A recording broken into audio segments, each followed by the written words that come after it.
ନା ଅଭିମନ୍ୟୁ ସାହୁ। ମୋ ଘର ନାଁ କାନ୍ଦିବ। ମୁଁ ଚାଷୀମଣ୍ଡି ଲୋକ। ମୁଁ ଚାଷ କଲେ ଏଇଆ କରିବେ।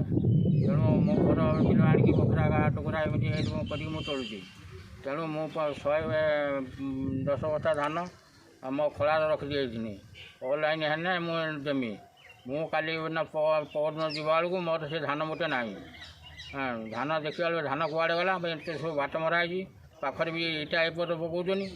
ଆଉ ଧାନ ଏବାଟ ତ ଆସିନି ଗାଡ଼ି ରାସ୍ତାର ଗଲା କୁଆଡ଼େ। ଦେଖିବା ବେଳକୁ ବିଲ ବାଟେ ଗୁଳା ପଡ଼ିଛି। ସେ ଚକା ଦେଖି ମୁଁ ଗନି ଯିବା ବେଳକୁ ବେଜାଗାର ଗାଡ଼ି ଆସିକି ଉଠିଛି ବଣିଆ ସେଇ ମଥାରୁ ଉଠିକି ସେଠି ଗାଡ଼ି ଟିକେ ନାଖିକି ତାପରେ ଉଠିଛି। ସିସି କ୍ୟାମେରା ଲାଗିଥିଲା। ସେଠି ଆମେ ଦେଖିଦେଇ ଯିବା ବେଳକୁ ଛୁଆ ଆସିକି ସବୁ କହିଲେ କାଲି ରାତିରେ ଗୋଟେ ଗାଡ଼ି ଯାଇଥିଲା ଆଉ ସେ ତମର ଧାନ ତାନେ ଆଣିଛି। ମାନେ ଗୋଟେ ଗାଡ଼ି ଆମର ଧାନ ଲୋଡ଼ କରିକି ନେଇଯାଇଛି।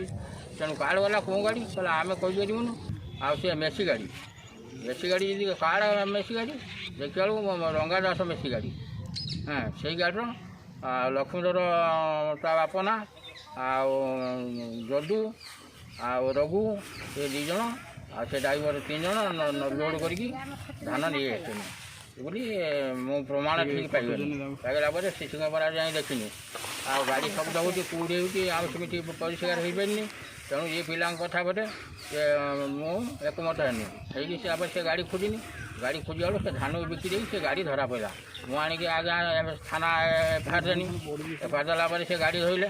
ଗାଡ଼ି ଧରିକି ଏପର୍ଯ୍ୟନ୍ତ କିଛି ଆଉ ବୁଝୁନାହାନ୍ତି କି ଚୋର ଖୋଜୁନାହାନ୍ତି। ଅଛି ତ ଗାଡ଼ି ରହିଛି ହଁ 3 ଦିନ ହେଇଗଲା।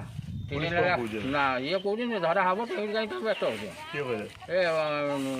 ଆମର ଜମାଦାର ବାବୁ ବଡ଼ ବାବୁ ଆସନ୍ତୁ। ବଡ଼ ବାବୁ ଆସିଲା ପରେ କହିନି ଆଉ କିଛି ଶୁଣୁନାହାନ୍ତି। ଏଇଠି କ'ଣ କରିବେ ଅବହେଳାର ପକେଇକି ରଖିଛନ୍ତି। ଆଉ କିନ୍ତୁ ମୁଁ ବହୁତ ଦୁଃଖ। ଆମର 3 ଦିନ ହେଲା ରୋଷେଇବାସ ହେଉନି କି ଖିଆପିଆ ହେଉନି ସେ ଜାନ ନାହିଁ ଯାଇଛି ବୋଲି।